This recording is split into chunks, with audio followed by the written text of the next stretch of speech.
각 지자체 소식을 가장 빠르게 전해드리는 오늘의 정보 시간입니다. 오늘은 당진시 소식 들어보겠습니다. 당진시 사회복지과 윤은상 주무관 전화 연결돼 있습니다. 네, 안녕하세요. 안녕하세요. 네, 오늘 전해주실 소식은 어떤 내용인가요? 네, 저희 당진시와 당진시 복지재단, 그리고 당진시 노인장기요양시설협회, 당진시 재가노인장기요양기관연합회가 긴급한 돌봄이 필요한 대상자를 지원하기 위한 포용적 돌봄의 시작, 처음 돌봄 시범사업 업무 협약을 체결했습니다. 오늘은 이 소식을 전해드리겠습니다. 네, 긴급 돌봄이 필요한 대상자를 위한 사업이라고 소개를 해주셨는데요. 처음 돌봄 시범 사업이 구체적으로 어떤 것이고 또 업무 협약을 통해서 어떻게 운영되는지 설명해 주시면 좋을 것 같습니다.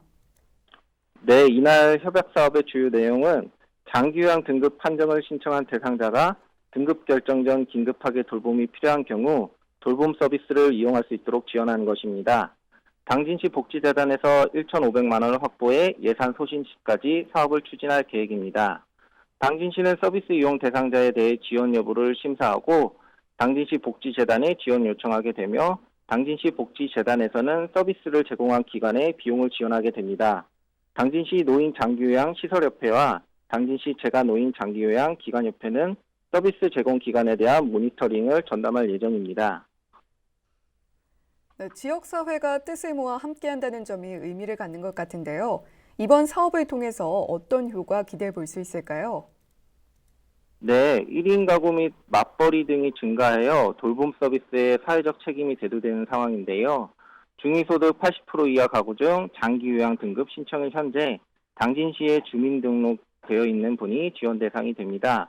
지원 대상자가 장기요양 등급을 신청하고 등급 판정을 받기 전 돌봄 공백이 발생되는 문제를 해소하게 될 것입니다.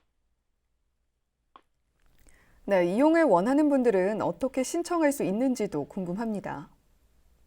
네, 장기요양 등급 신청 후에 등급 결정 전에 급하게 요양 서비스가 필요한 경우 이용을 원하는 장기요양 기관을 선택하신 후 주민등록지 읍면동 사무소에 신청하시면 되고요. 사업 관련 문의는 사회복지과 행복키움지원팀 041-350-3664 또는 3666으로 문의 주시면 됩니다. 네, 이 밖에도 복지 사각지대가 발생하지 않도록 꼼꼼하게 살피는 노력도 필요할 텐데요. 이 관련 사업 추진 현황이나 또 계획도 짚어주시죠. 네, 저희 당진시에서는 올해 지속가능한 포용적 복지체계 구축을 목표로 사각지대 해소를 위한 사회안정망 구축, 포용적 최적복지 실현, 건전성 및 공평성 확보, 생애주기별 사회복지시설 인프라 구축을 4대 전략으로 추진하고 있습니다. 이를 위해 복지사각지대를 다양하게 발굴 지원하기 위해 모든 읍면동 행정복지센터에 간호직 공무원과 복지직 공무원을 배치하여 찾아가는 보건복지 서비스를 추진하고 있습니다.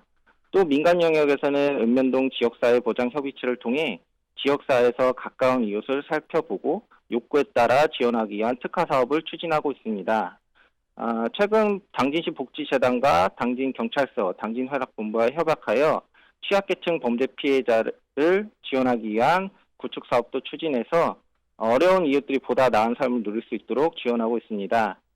특히 당진시에서 사례관리 중점을 두고 있는데 당진형 사례관리 사업인 복사꽃 사업을 통해서 단순 사례, 일반 사례, 고난도 사례 등 사례 유형별로 민간 32개 기관이 함께 참여하여 최근 사회적 문제가 되고 있는 자살 문제 등 해소하기 위해 노력하고 있습니다. 네, 오늘 말씀 잘 들었습니다. 지금까지 당진시 사회복지과 윤은상 주무관과 이야기 나눠봤습니다.